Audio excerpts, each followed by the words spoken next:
Fox News alert now. Lawmakers sounding the alarm over the lack of information from DHS and Secretary Mayorkas on the Trump assassination attempts. Even Democrat Senator Richard Blumenthal saying this. I am reaching the point of total outrage because the response from the Department of Homeland Security has been totally lacking. In fact, I think it's tantamount to stonewalling in many respects. If necessary, I'll certainly support a subpoena.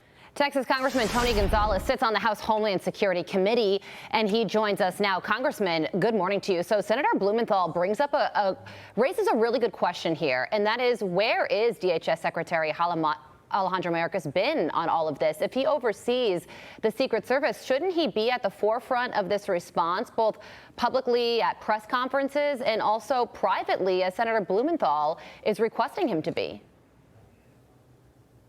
Good morning. Thank you for having me. Yes, you bring up a great point. You know, it's pure madness to think that the government has successfully protected President Trump. I mean, it's clearly that hasn't occurred. Sitting on the House Appropriations Committee, one thing that frustrates me is the first question is always, well, Tony, if you only give us more money, we'll do a better job. That's the wrong approach. It needs to be, what are the policies? What are the procedures? And Secretary Mayorkas is the head of DHS. We just had 2 assassination attempts against a former president of the United States and a current leading candidate. I mean, this is out of a movie. I mean, we're the United States of America. DHS Secretary Mayorkas has to step up, and he has to get that organization back on track, or he needs to be gone. So what can you do in Congress to force his hand? It truly is about the power of the purse. It's not just writing a blank check anytime somebody tells you, well, you know, we had an issue. We only need more resources. There's always more to the equation than just more resources. And we have to push it, like Senator Blumenthal mentioned, in a bipartisan manner. This is about protecting our election system and protecting the former president of the United States. If we can't get that right, there's so much more that happens behind it. But it's really about the House using the power of the purse to subpoena, bring these people before, and say, what have you done from the first assassination attempt to the second assassination attempt? What have you done to change things? And what are you doing to prevent anyone else from being harmed in any form or fashion? Yeah, it's clear that acting Secret Service Director Ronald Rowe is being more transparent about all of this, but his boss has been MIA. I mean, completely missing in action when it comes to the public, the forward-facing response. And now we're learning a lot of questions remain privately as well when it comes to hearings and questions being asked on Capitol Hill as well. Okay, so let's talk about the election, because it is in 48 days, if you can believe it. And Kamala Harris sat down with 3 reporters who are part of the National Association of Black Journalists yesterday.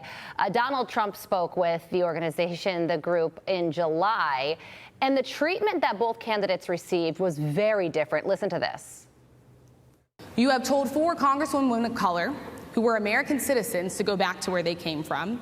You've attacked black journalists, calling them a loser, saying the questions that they ask are, quote, stupid and racist. Why should black voters trust you after you have used language like that? And for you to start off a question and answer period, especially when you're 35 minutes late because you couldn't get your equipment to work in such a hostile manner, I think it's a disgrace. Opponent and Republicans have at times weaponized you laughing. Why is joy important to you to insert into this election? There are some times when your adversaries will try and turn your strength into a weakness.